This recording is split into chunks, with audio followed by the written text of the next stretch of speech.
How do you dismantle a man who turned terrorism into an international brand? How do you erase a name that once brought diplomats to their knees and sent security agencies scrambling? Abu Nidal wasn't just another militant. For decades, he was a living, breathing threat to anyone who stood in the way of his brutal vision, including his own allies. And yet, he didn't fall to an airstrike. There was no dramatic arrest, no If you enjoyed this breakdown, don't forget to like, subscribe, and drop a comment. Your feedback helps shape what we cover next, and you being here keeps the conversation going. Thanks for watching. See you in the next one. last standoff. His end came in an apartment in Baghdad behind closed doors alone with a bullet in his head, and long before that trigger was pulled, however it was pulled, his empire was already gone. Abu Nidal was born Sabri Khalil al-Banna. He came from wealth and privilege, but like so many Palestinians displaced by the 1948 Arab-Israeli War, he was shaped by exile. That early fracture would lead him down the road to radicalization. At first it was nationalism, then extremism. Eventually it turned into something far darker. After being expelled from Fatah for being too extreme, he founded his own group, the Abu Nidal Organization, or ANO. From that point on, everything escalated. The group wasn't just violent, it was indiscriminate. It targeted Israelis, Americans, Palestinians, Europeans, civilians, diplomats, airline passengers. No one was safe. From the 1970s through the 1980s, ANO launched a string of deadly attacks, airport massacres, assassinations, hijackings. Abu Nidal's operatives didn't flinch. They executed missions with chilling precision, and the casualties were high. He wasn't just trying to make a political point. His operations were intended to punish, destabilize, and intimidate, and he had help. Iraq gave him shelter and support. Syria and Libya lent him resources when it suited their interests. These regimes used ANO as a geopolitical weapon, funding violence while maintaining plausible deniability. With state sponsorship, Abu Nidal built a transnational terror network. It was compartmentalized, secretive, and brutal. Operatives moved through the shadows, trained in tradecraft and bound by a loyalty that was enforced with violence. Betrayal, or even the suspicion of it, meant death. And this is where his downfall really begins. Mossad, Israel's intelligence agency, didn't try to storm the gates. They didn't go in loud. They studied him patiently, relentlessly, and they found the flaw. Abu Nidal was consumed by paranoia. It wasn't just a personal quirk, it was a leadership style. He trusted no one. He feared infiltration. He saw enemies in every corner, and Mossad didn't need to invent that paranoia, they just had to feed it. Through intelligence manipulation, forged documents, and strategic leaks, they created an environment of suspicion so thick, even his most loyal operatives fell under suspicion. The result? Internal purges. He turned on his own. Dozens, possibly hundreds of his men were tortured or executed. Entire branches of ANO were decimated not by outside attacks but by Abu Nidal himself. He believed the walls were closing in, so he started swinging at shadows. Every execution shattered morale, every interrogation shattered trust. You can't run a global network when everyone's afraid of each other. That's what Mossad counted on, and they were right. At the same time, the world was changing. The Cold War ended. The regimes that once propped up terrorist groups began facing new pressures: sanctions, diplomacy, isolation. Harboring someone like Abu Nidal became more of a liability than an asset. He moved from Iraq to Syria, then Libya, then Egypt. Each move was a downgrade: less support, less freedom, less power. Eventually, the carousel ended where it began, back in Baghdad. But this time, he wasn't a guest of the regime. He was a problem. His health had deteriorated. Leukemia left him weakened. His network was shattered. His name no longer sparked fear, only fatigue. He was under surveillance, cut off from meaningful contact, living in isolation. He had gone from international menace to irrelevant exile. And then in August 2002, he was found dead. A gunshot wound to the head. Iraqi officials claimed it was suicide. Others whispered it was an assassination. Some pointed fingers at Iraqi intelligence. Others suspected a final, quiet operation by Mossad. The truth is buried like so many things in the intelligence world, but it didn't matter. Because by the time Abu Nidal died, there was nothing left to save. He didn't leave behind a movement. He didn't die as a martyr. His organization was gone. His ideology had collapsed into infighting and silence. The fear he once commanded had been turned inward, weaponized against him. And that's what Mossad accomplished, not just the elimination of a man but the implosion of a structure. They didn't need a single bomb, they didn't need a signature moment. They used time, precision, psychology, and they let Abu Nidal pull his own empire down around him. The power of this operation wasn't in how it ended, it was in how long it took and how irreversible it became. Even before his death, Abu Nidal was politically dead. His sponsors had walked away. His operatives were either executed or vanished. His ability to launch attacks had evaporated, and his story, once headline material, had become an intelligence case study. What Mossad showed the world is that not all victories look like explosions. Some look like silence. Some look like paranoia. Some look like a man sitting alone in a room knowing that everything he built was gone. The strategy they used is still referenced today, not because of its flash but because of its effectiveness. Targeted assassinations removed key figures, psychological operations destroyed trust, intelligence manipulation forced a collapse from within. They didn't just kill the leader, they made leadership itself impossible. And what's left of Abu Nidal's legacy? Nothing worth reclaiming. His actions discredited broader Palestinian nationalist goals. His violence served no lasting purpose. In the end, he stood not for liberation or justice, but for brutality without boundaries. He became a warning, not a symbol, a man whose own tactics ensured his destruction. And if there's one thing this story makes clear, it's that fear-based leadership, when turned inward, is just a time bomb. Mossad didn't have to light the fuse.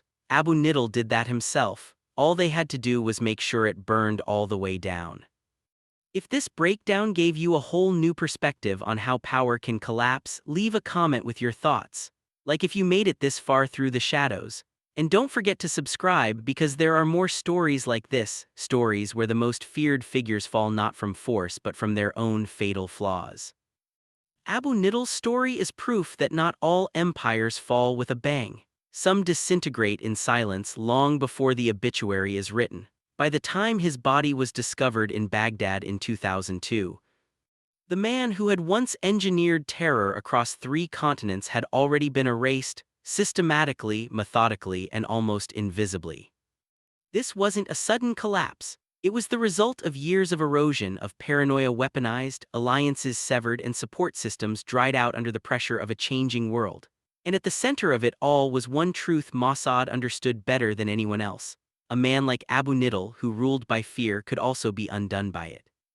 He didn't need to be confronted directly. He needed to be isolated, destabilized, and left to turn on himself. That strategy, pulled off over the course of years, led to one of the most surgical takedowns in the history of counterterrorism. Let's be clear, Abu Nidal wasn't just another extremist. His group, the Abu Nidal Organization (ANO), was considered among the most ruthless and erratic terror outfits of its time. From the 1970s through the 1980s, ANO left a trail of blood through Europe, the Middle East, and Asia. Their attacks were not just brutal, they were chaotic, unpredictable, and indiscriminate. What made them even more dangerous was their structure. ANO wasn't a ragtag group, it was a web of clandestine cells that operated internationally. Abu Nidal was obsessive about compartmentalization. His operatives often didn't know who else was in the organization. This made infiltration nearly impossible. It also made loyalty paramount and betrayal, real or perceived, a death sentence. And that's where Mossad struck. Instead of trying to penetrate the organization directly, they focused on its psychological fault lines. Abu Nidal was already deeply suspicious. His grip on his people was driven by intimidation. Mossad simply introduced the right variables to send that paranoia into overdrive. False intel, leaked names, forged documents, hints of disloyalty. And he fell for it. He began killing his own men, those closest to him, those who had served him loyally for years. Entire cells disappeared under the weight of his purges. The very structure that had made ANO so resistant to outside attacks started cannibalizing itself. Trust, once the glue holding the group together, was now a liability. And here's the genius of it. Mossad didn't need to convince Abu Nidal of anything new, they just validated the fears he already had. Once the bloodletting began, it didn't stop. There was no correcting course, no rebuilding. Everyone inside the organization feared they were next. No one talked, no one operated. What had once been a lethal network devolved into silence and suspicion. And that vacuum of trust was fatal.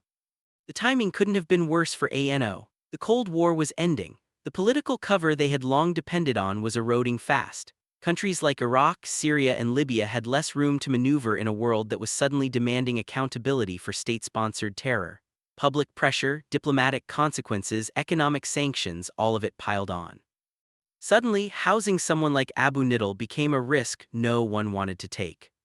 His exile began. He moved from country to country, each time welcomed with fewer resources and more restrictions. Syria gave him some shelter, then pushed him out. Libya did the same. Even Egypt, with its complex relationship to Palestinian factions, didn't want to deal with him. Eventually, he ended up back in Baghdad, not as a leader returning to his base, but as a man with nowhere else to go.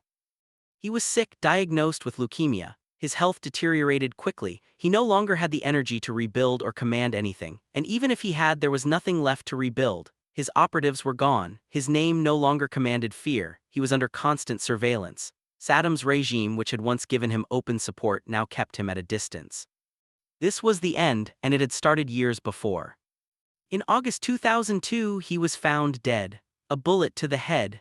The official report said suicide, but in the world of intelligence and shadow warfare, official rarely means true.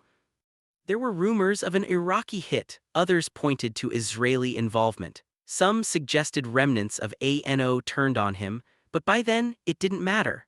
Mossad had already won long before the shot was fired, because the real goal wasn't just killing the man, it was making the man irrelevant. Abu Nidal was erased in stages. First, his trust in his own people. Then his access to support. Then his physical health. Then his political utility. Finally, his life. And at no point did Mossad need to make a public move. They didn't need to blow up a convoy or storm a compound. They just needed to wait and push him gently toward the edge he was already walking. What makes this story so unique isn't just how it ended, but how it didn't follow the usual counterterrorism script. There was no war, no drone footage, no chest-beating press conferences. There was just silence, and slowly that silence spread until it swallowed everything. Abu Nidal didn't just lose his network, he lost his legacy. His name doesn't inspire loyalty or fear, it inspires cautionary tales inside intelligence circles. He became the textbook example of how an organization built on fear, purged of trust, and cut off from support will rot from within, not because of any one event but because of pressure applied with surgical patience. And what's left? No successor. No ideology that endured. No surviving structure. No public mourning.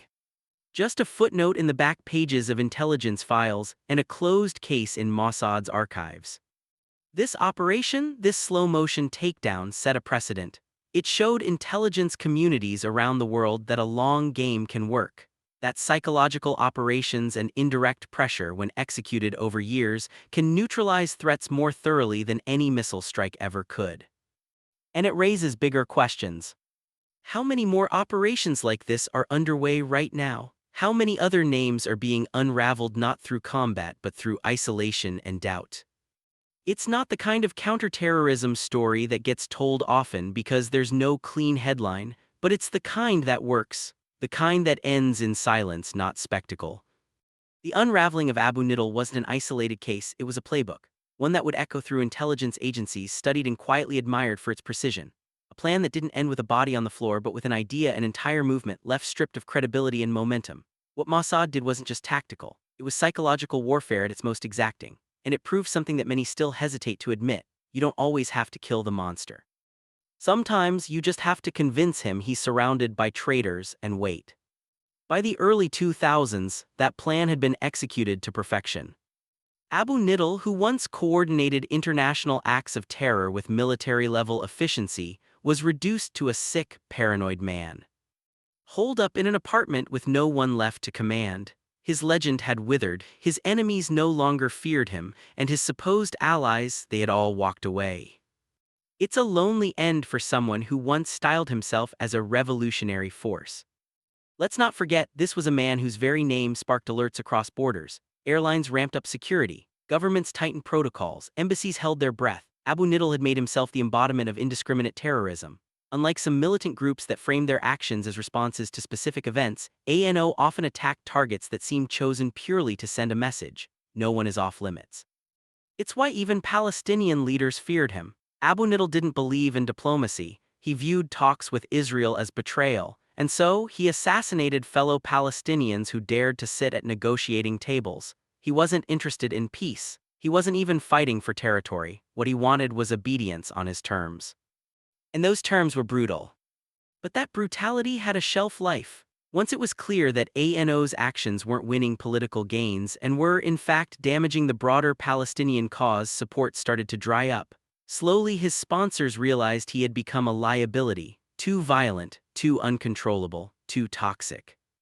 The geopolitical climate shifted. The Cold War ended. Proxy groups like ANO no longer served the same purpose for their backers. Iraq, Syria, Libya regimes that once sheltered him began recalibrating. They were facing increasing global scrutiny and pressure, sanctions, diplomatic isolation. No one wanted to be the state still sponsoring a rogue terrorist leader who couldn't even control his own ranks. In Mossad, they simply sped up what was already inevitable. They didn't have to chase him across countries. They just had to remove the things that kept him relevant: his people, his support, and his sense of control. And that's what psychological manipulation achieved. By making him doubt his most loyal operatives, they planted a bomb that didn't explode outward, it detonated inward. Each purge wasn't just a tragedy, it was a victory for Mossad. Every execution was a signal that the operation was working. The very existence of the organization was now a self-fulfilling prophecy of collapse. Every time Abu Nidal ordered the death of someone within ANO, the network shrank, resources thinned, morale nosedived. He had weaponized fear so completely that even he wasn't immune to it. So when he returned to Baghdad in 2000, it wasn't with fire in his eyes, it was with resignation. His health was failing, his influence had flatlined. Saddam Hussein's regime, once his protector, kept him under watch not for protection but containment. No more networks, no more operations, no more movement. Just a man in a box, surrounded by the ghosts of what he destroyed. And when he died in 2002, there was no retaliation, no statement from any surviving faction, no tribute from former allies. His death didn't spark unrest or inspire remembrance. It just happened. A bullet, a report, a few news cycles, and then nothing. The ambiguity around his death only cemented the outcome. Suicide? Assassination? A quiet silencing? The answer isn't clear, and that's exactly what makes it powerful. When someone like Abu Nidal dies in silence, the silence becomes the legacy. That's the message Mossad left behind. You can erase someone without making them a martyr. You can dismantle their myth by letting them do it themselves if you understand their mind well enough. And they did. Abu Nidal's paranoia wasn't a vulnerability, they turned it into a weapon. One that fired over and over again until there was no one left to pull the trigger but himself. That's why this story matters, not because of who he was, but because of how he was taken down. It wasn't the standard playbook. No SWAT team, no drone footage, no high-profile headline, just pressure, strategy, time. And it worked. So if this story changed how you see power or showed you how silence can be louder than any blast, leave your thoughts below. Like this video if you stayed with us through the fall. And subscribe for more stories like this, because in the world of shadow wars, sometimes the biggest collapses don't make a sound but they leave nothing standing.